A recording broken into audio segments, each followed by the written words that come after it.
Happy Good Friday to those who celebrate. Happy Easter weekend. Happy Easter weekend. Celebrate. I think it's one of those things like I don't know that you say Happy Good Friday. I don't know either. It is kind of a that's always been, why do we call it Good Friday? Totally, I get it. We don't need to get into the religion of that. But fun fact. Not that we want to talk about religion, but my daughter-in-law, who is from Brazil, she has said they call it Holy Friday in Brazil, and I'm like, of course they do, because they're much more reverent. I'm sure there's historical significance for biblical scholars, but.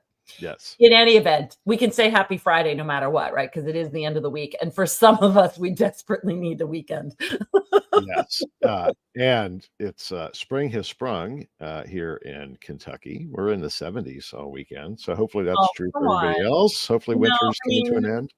Whatever. I just feel like it's going to happen. I know it's going to happen. I have to have faith that it's going to happen, but I'm very tired of being cold. It's I'm tired of being cold. Well, in a month we'll be saying, "Oh my God!" Probably being hot. Keep sending that nice weather up to the Northeast, would you? Absolutely. All right, we have a lot to cover today. We really do. There's no way we're going to cover everything, and there's like all of these phrases in literature, like if I had more time I would have written a shorter something or other.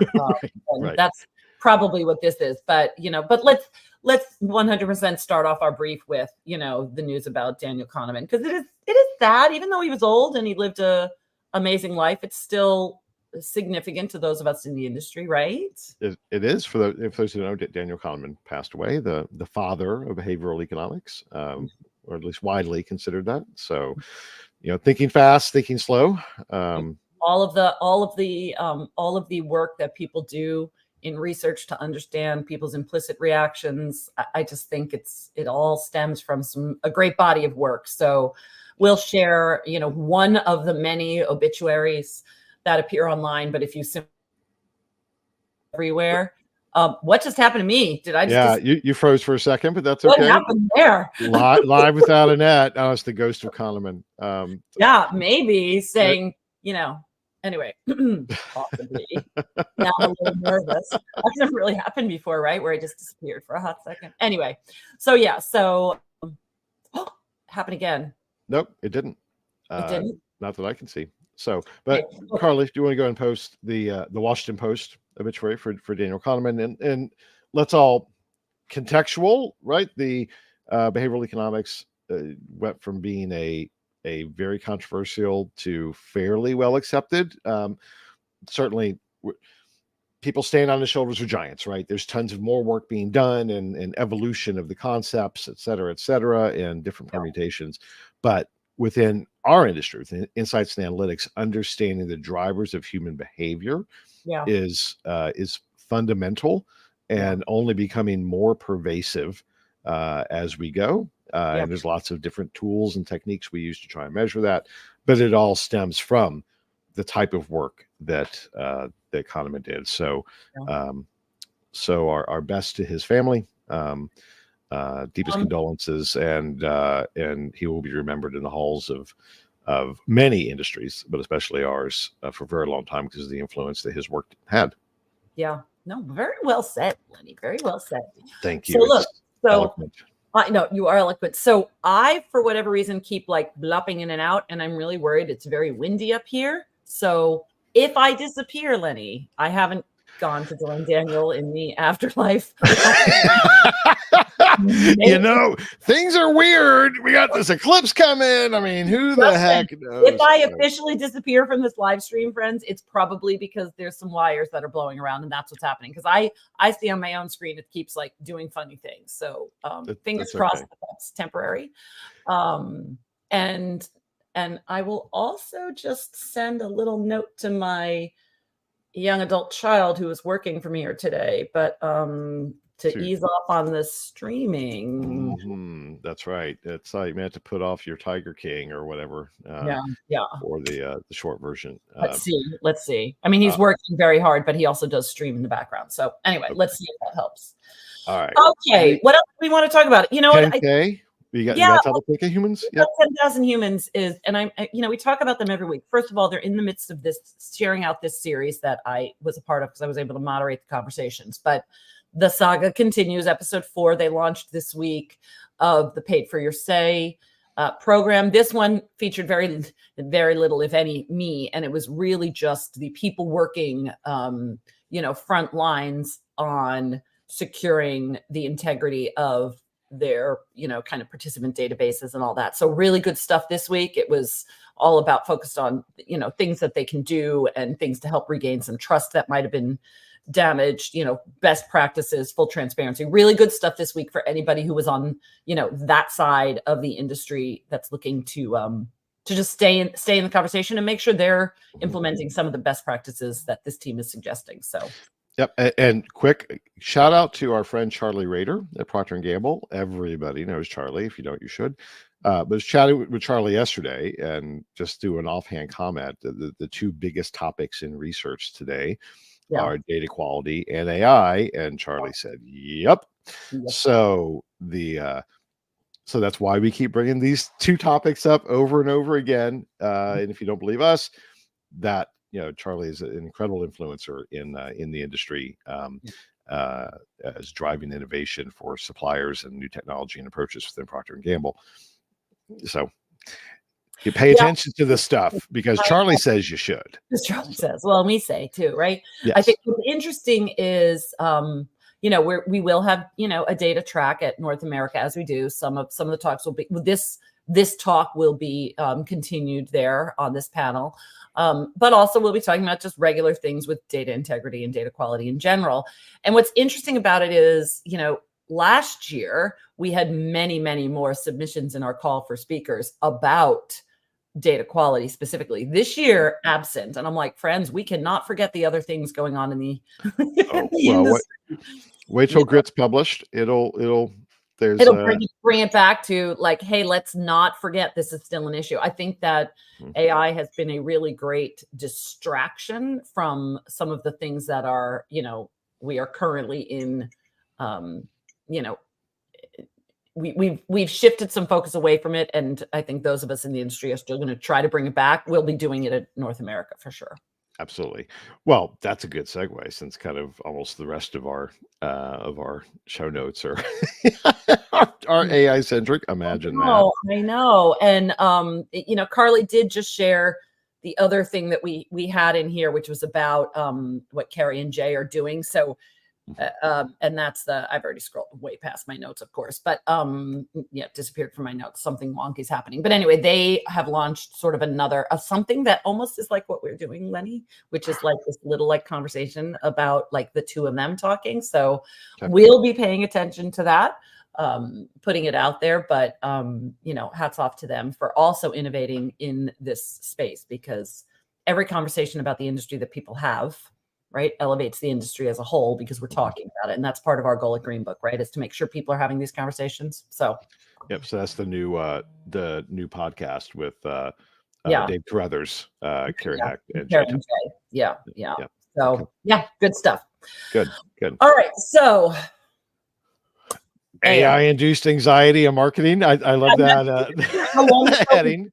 Right? How long ago we brought that AI and AI anxiety or something like that. I forget where we first found out about that, article. It was at least 6 months ago. We were talking about AI anxiety.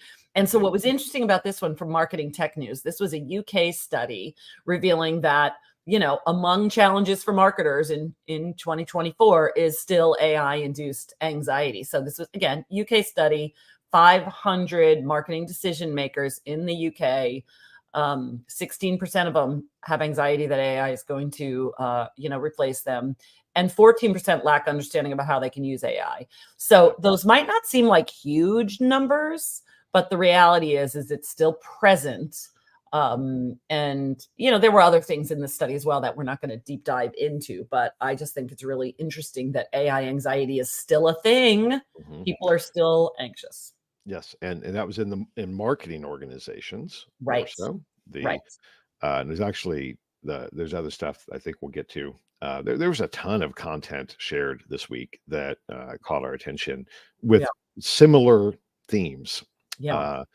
and let's see if we can get to all of it. But yeah, let's give it a go. You want to just start? Let's dive right in. So, when we curate folks, just so that like a lot of it, we try to say like what's relevant to us, right? What's relevant in the industry that we are in, even if it seems a little bit more macro, but we're paying attention for obvious reasons. So, Amazon. Yeah. Amazon $4 billion investment in Anthropic. That is the Anthropic owns the Claude. I'm not sure how to pronounce it. We'll say Claude. That's what it looks like to me. Yeah. LLM, which recently, I don't know if we got that in here or not, but where it is outperforming. It is on most of the key metrics every other LLM. So it's the new standard. Yeah. So when I read this article, I'm just like, well, I guess I better, get to this, bookmark this site and not just rely on ChatGPT, which has been underperforming a little bit for me. I don't know about everybody else, but now I'm like, all right, time to see what somebody else is doing better. I love that there's competition. I really do, because that will make, we know what competition does for an industry, right? It makes people better. So I'm excited about that. And it's not news that they were investing. So I just want to clarify that. The news this week is that they finalized the investment and they practically doubled it. Yes. That's a big deal. Yes, they doubled the investment to over $4 billion. And interestingly, I was talking to, sorry, I'm just make sure I don't break confidentiality here. I was talking to a supplier who is working with Amazon. Yeah. And there's an AI component to the work, and Amazon was saying you're going to use Claude, not ChatGPT. So recognize that, right? With all of these, we're in this arms race of competing LLMs, and as we are looking at different solutions, just like Walmart doesn't like things hosted on AWS, right? So there's other components of this that do have permutations. This was a research supplier who was being told, you're not going to use OpenAI, you're going to use Claude. You're going to use, that's interesting. And so they're building their solutions to be able to encompass the different LLMs within the work that they do as suppliers. So guys, recognize that this is not one size fits all, and there is an awful lot happening around these things, and we can't afford just to focus on one. We have to look at all of them and determine what's fit for purpose, including the business priorities of clients that are working on these things, what they require. I think that if we, I don't have a chart for this, but if you think about the exponential growth curve that we are all on, learning about AI, it's like we're learning quickly thanks to generative AI. It was moving right along, and then ChatGPT, and we're all like, oh my gosh, hurry up and learn as fast as we can. But now we are recognizing that we still have to learn every freaking day. Like our understanding of all of this that we had maybe even a month ago, like we can't get complacent with our pursuit of knowledge in this space. We really absolutely. Did you get the gift? We have the dead horse. Thank you, Tim. All right, beat it. It's really hard for me because it's really, first of all, I'm a stuffed animal girl, so it's really hard for me to see this horse and not just want to snuggle it. Yeah, anybody who, if you've been watching us for weeks, we know we have the joke. We needed to get a dead horse to beat the dead horse. So this is I mean, he made it dead. He didn't. It didn't show up. Oh, that's so funny. It got me the little riding crop, and anyway, so it will live on my desk, and I'll always be here for the dead horse that we sometimes have. You guys may think we're silly. I think it's funny as hell. But get on board, friends. Keep the learning going. Keep learning going. If you are still resisting, please don't resist, because you just have to. You have to, because it's just going to get harder. Like you just have to start climbing that curve, because it's a big deal. All right, let's talk about some of these other things too, Lenny, because yep. I mean, there's just a lot, right? we knew that it would be coming when we talked about, Apple Glass, and now Meta is like partnering with Ray-Ban on their smart glasses, and Meta then just explained, oh, by the way, we're integrating AI into our smart glasses, and these glasses are sharp looking. Like, to me, I look at these Ray-Bans and I'm like, damn, I would wear those. Like, I would wear these glasses with AI built into it, and you can say, hey, Meta. So, there you go. They're not available for everybody. And anyway, but I just want to put it out there because the research implications of a really cool pair of shades doing this, Absolutely. that's so different. And Meta's own AI, back to our previous point, if they're not using something else, developing their own. Right. And as one of the people who bought glass back in the day, right? I think there's still pictures of me out there with my glass, like, oh, look at me. This is a far cooler. These are just, every time I pull every time I pull up this, this link, I'm like, you know what? These just look good. They look good. I wouldn't complain about wearing them. Right. So just like that, I think we're a long way away from full consumer adoption.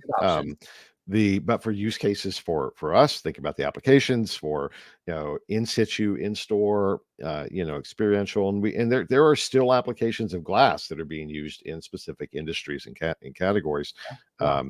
So we're heading that direction. And let's just recognize that. And some startup out there is going to say, all right, let's work with Meta on getting these glasses to do some type of real world experiential research in store. If they're not, then I claim that idea, and if I see you launch it, then you owe me. No, all right, add it to some eye tracking software, and there you go. Now you have smart eye tracking with AI assist. Right.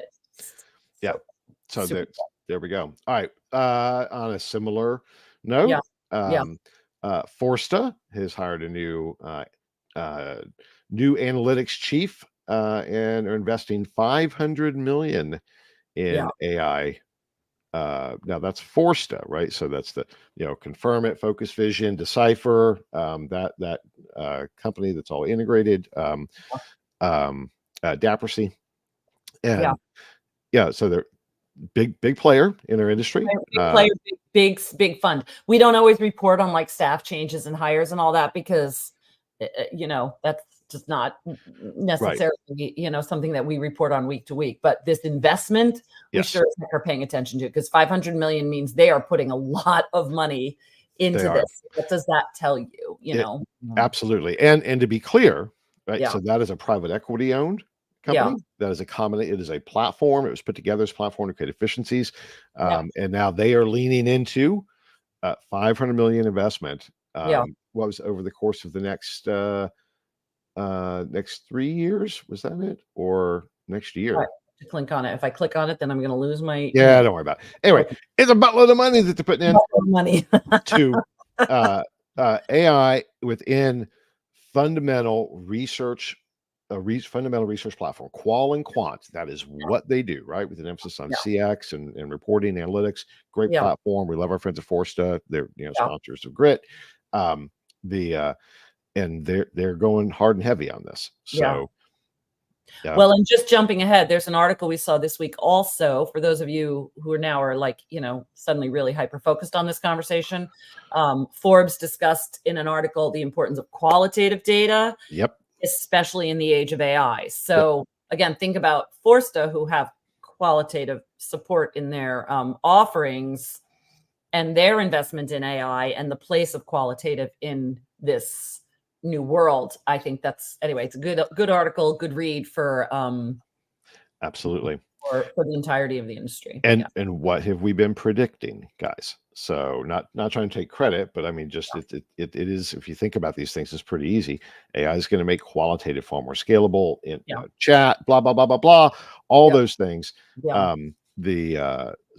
it's, it's very smart. Read the tea leaves because they're right there, right? You don't have to be any type of seer. You just have to look and see where things are going, follow the money.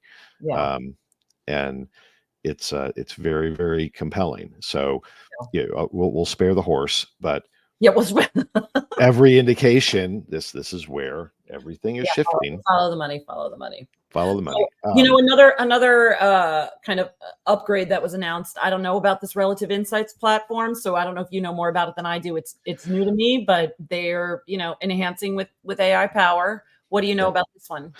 I don't know relative insights well, but they're text analytics, and they're incorporating AI in the next generation of text analytics. So the AI powered summarizing, analysis, and segmentation features. Those are no-brainer applications. So which does not mean relative insights like, oh, you're late to the party. No, they're still very early in terms of implementing and launching these tools. So congratulations, guys. And all of these things will become ubiquitous across the board. So start using them. Start using them.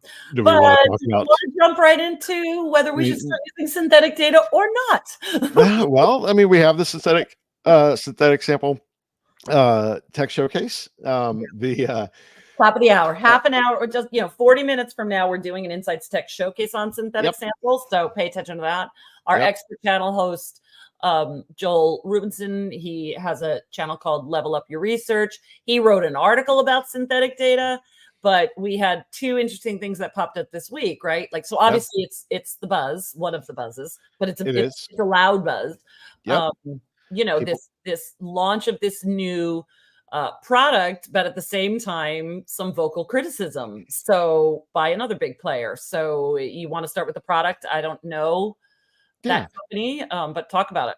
Yeah, BVA, French company. Large French company. BVA BDRC has launched a synthetic data tool.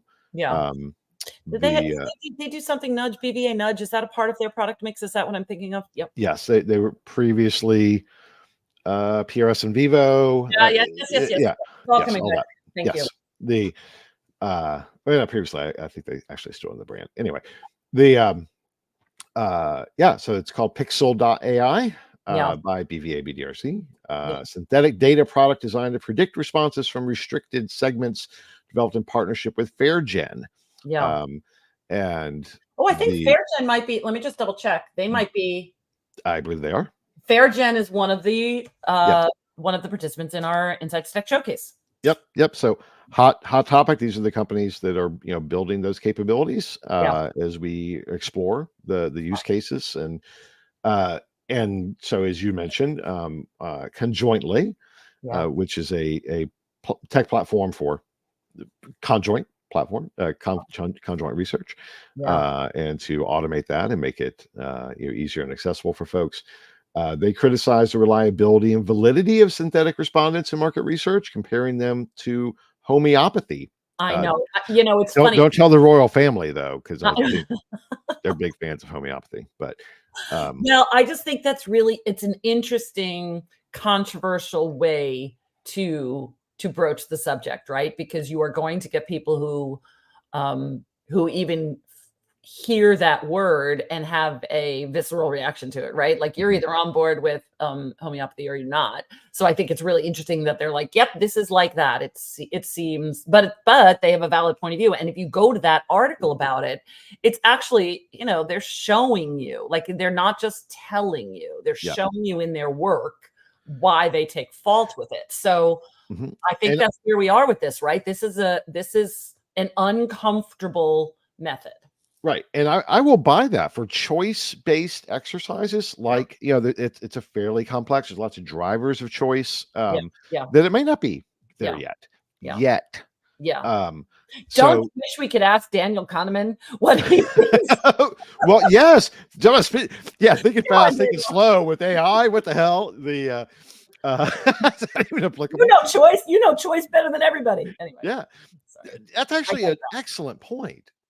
Karen, wow, I didn't think about that. That is an excellent point. Do LLMs incorporate kind of our laziness of decision making and some of those drivers? Don't know. So I think this debate, absolutely, to profile segments and get a sense of concepts and drivers of behavior, kind of understand important factors.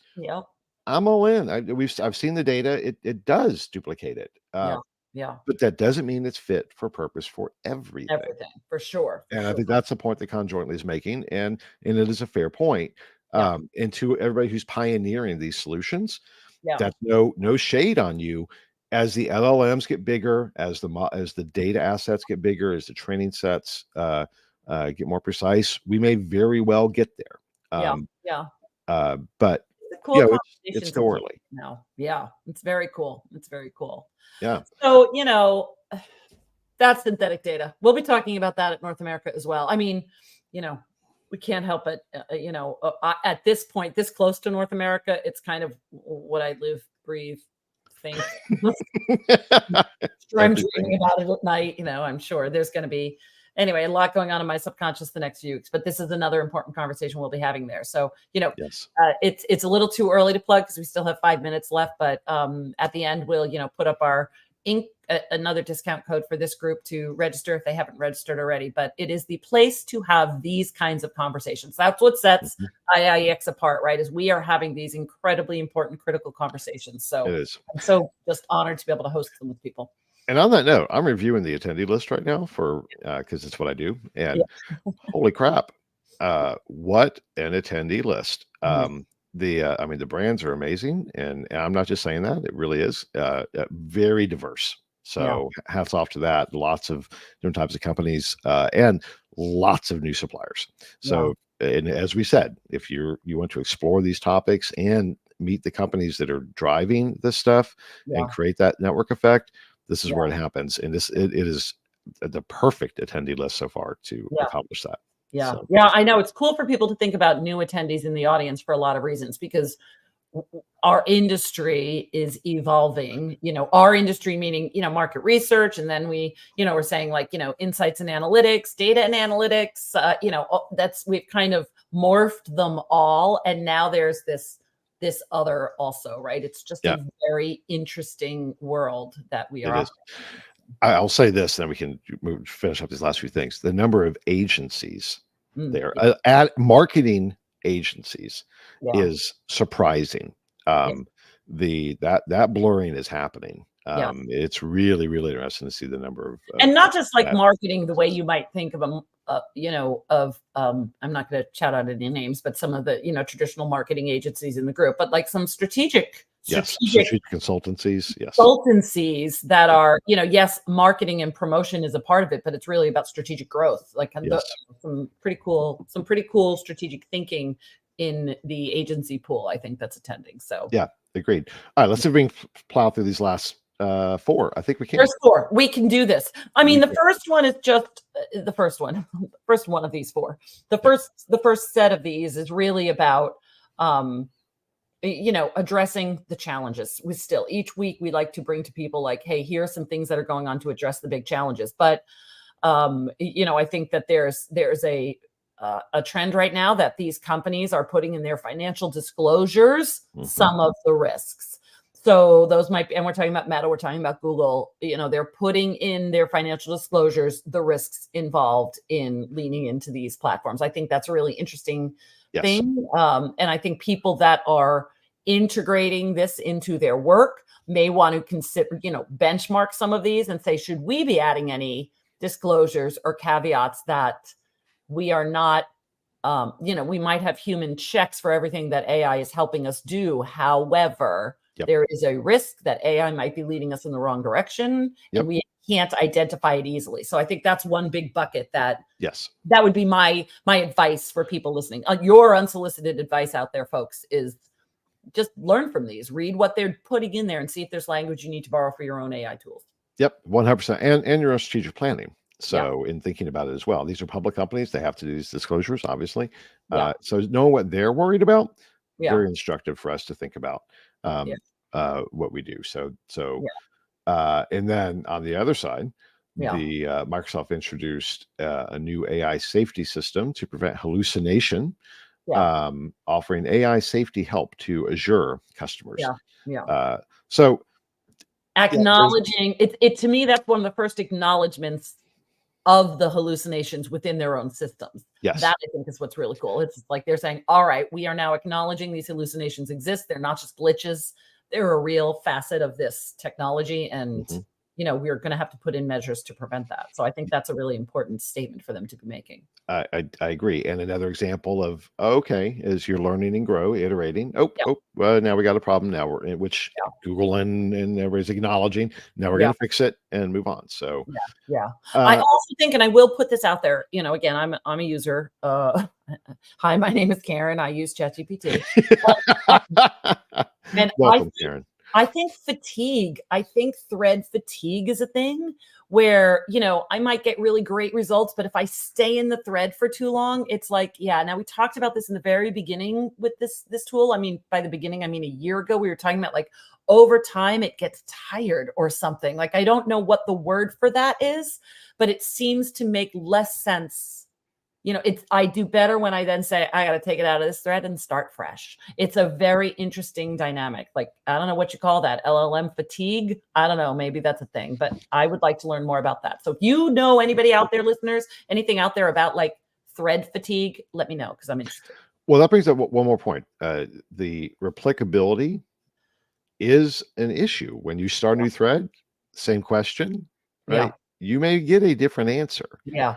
So which goes back to the synthetic sample concerns, right? So, we're feeling our way through all of this. Yeah. Let's wrap with these two market research industry specific related things, the things that maybe we start with these next week. But yeah, no, for sure. Maybe. I mean, I just think they're interesting. Cistian is expanding its partnership with Reddit to enhance their social insight capabilities. I just think that's a really neat partnership. Yep. Partnership. Easy for you to say. No, I just think it's really interesting. So they're taking Reddit's community platform, but focusing on consumer and media measurement, which Reddit's been talking about. They talked about it on stage for us a while ago. Like they have access to a lot of information, but I just think it's a good partnership bringing in. Anyway. Yeah, did a good podcast with them, Carly. If you want to pop that in, but and also interesting, right? Just for public. Yeah. And they were one of the first companies last year when the LLM started exploding to say, you don't get access to our data for free. Yeah. So interesting, opening it up for insights, absolutely, as well as an example of a company that's monetizing their data. Yeah. In new ways. A strategic partnership that you might not have seen coming, right? Yes, absolutely. I think and I don't mean you personally, Lenny. I mean, the masses. Well, they own. I think they own Talkwalker, I believe, is the platform. I think. To me. So and look for more of that, right? People monetizing their data, making interesting connections, and using it for insight generation. And then finally, and I think that this actually really is somewhat interesting. MCI acquires market force information. They have been a player in CX for a long time, CX and mystery shopping. But when you really dive in, they are building an integrated data machine between around experience for MCI and market force. So incorporating kind of fundamental research capabilities in data from the market force solution into a broader experiential system. And kind of elevating the whole thing to a process that is now kind of I almost use a term that actually is copyrighted. I don't want to do that. But an integrated solution, an example of what we've been talking about, that all of these technologies allow us to unlock, to synthesize information in a far more efficient way we've ever been able to do. Research is a hub into that for greater business impact. This is very specialized around experience. It's happening. Right. So coming at you, Qualtrics. Well, and everybody else, right? And everybody else. It is the platformification. So, all right. So we're a little bit over. Let's wrap. We're a little bit older. We're a little bit older. We're a little bit over. We are. Let's wrap. So as I mentioned, we have Carly, you can put up our look at this. There we go. This is pretty cool. So yes, some of our cool speakers. Yeah, that's cool stuff there. And we are offering exchange 30 as the code to get 30% off of your tickets at this point. So for those of you who've been holding out, Exchange 30 will get you the 30% discount on our tickets. We are, I think we're at, we're getting closer to 1,000 participants. We're set to track to be at 1,200. Same size as last year. Yeah. And so you'll be 1 in 1,000. So go ahead and join us. It's going to be a great show. And then we still have our call for speakers up for our LATAM event. We hadn't pulled it because people were slow to submit. They're rolling in right now. So if you have been thinking about our LATAM event call for speakers, we've extended it. That won't last for too much longer because we're about to close the door on that and really go through them and say, who do we want to invite in, and then switch to, kind of purely organic curation. So anyway, so get your submission in for that one, and we'll see you at North America. And I think that's all she wrote. I think that's it. So everybody have a great weekend, and we'll talk next week. We will talk next week. Goodbye, everybody. Take care. Bye, everyone.